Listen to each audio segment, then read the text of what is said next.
സ്ത്രീകൾക്ക് യാതൊരു വിധത്തിലുള്ള സുരക്ഷിതത്വമില്ലാത്ത അവസ്ഥയാണ് നമ്മുടെ രാജ്യത്തുള്ളത്. രാത്രിയിൽ മാത്രമല്ല പകൽ പോലും പുറത്തേക്ക് ഇറങ്ങാൻ കഴിയാത്ത അവസ്ഥയാണുള്ളത്. ഇത് ശരിവെക്കുന്ന അനവധി കേസുകളാണ് നമുക്ക് ചുറ്റും സംഭവിച്ചുകൊണ്ടിരിക്കുന്നത്. അത്തരത്തിൽ ഒരു വാർത്തയാണ് ഹൈദരാബാദിൽ നിന്ന് ലഭിക്കുന്നത്. ലൈംഗികാതിക്രമത്തിൽ രക്ഷപ്പെടാനുള്ള ശ്രമത്തിനിടെ യുവതിക്ക് പരിക്ക് സംഭവിച്ചു എന്നതാണ് വാർത്ത. യുവതി ഓടുന്ന ട്രെയിനിൽ നിന്നുമാണ് ലൈംഗികാതിക്രമത്തിൽ നിന്ന് രക്ഷപ്പെടാനായി പുറത്തേക്ക് ചാടിയത്.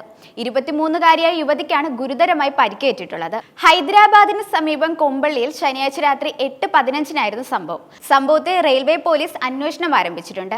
ആന്ധ്രാപ്രദേശിലെ അനന്തപൂർ ജില്ലക്കാരിയായ യുവതി ഹൈദരാബാദിലെ സ്വകാര്യ സ്ഥാപനത്തിൽ ജോലിക്കാരിയാണ്. മൊബൈൽ ഫോൺ ഡിസ്പ്ലേ കേടായതിനെ തുടർന്ന് നന്നാക്കാനായി യുവതി മെഡിച്ചിലിൽ നിന്ന് വൈകിട്ട് 3-ന് സെക്കന്ദരാബാദിലേക്ക് പോവുകയായിരുന്നു. ശേഷം ഫോൺ നന്നാക്കി രാത്രി 7:15-ന് സെക്കന്ദരാബാദിൽ നിന്നും മെഡിച്ചിലിലേക്കുള്ള ട്രെയിനിലെ ലേഡീസ് കോച്ചിൽ കയറുകയും ചെയ്തു. കോച്ചിലുണ്ടായിരുന്ന 2 സ്ത്രീകൾ ആൽവാൻ റെയിൽവേ സ്റ്റേഷനിൽ ഇറങ്ങി. ഇതിനുശേഷം ഏകദേശം 25 വയസ്സ് പ്രായം തോന്നിക്കുന്ന കറുപ്പ് നിറമുള്ള യുവാവ് തന്റെ അടുത്ത് വരികയും ലൈംഗിക ബന്ധത്തിൽ ഏർപ്പെടാൻ ആവശ്യപ്പെടുകയുമായിരുന്നു എന്നാണ് യുവതി പരാതിയിൽ പറയുന്നത്.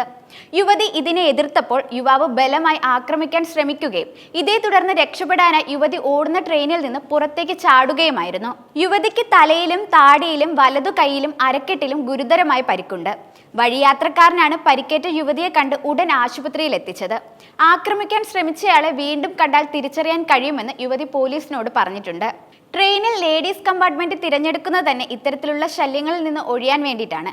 എന്നിട്ട് കൂടി പുരുഷന്മാർ ലേഡീസ് കമ്പാർട്ട്മെന്റിൽ കയറുകയും ഉപദ്രവിക്കുകയും ചെയ്യുന്നത് അതീവ ഗുരുതരമായ കാര്യമാണ്.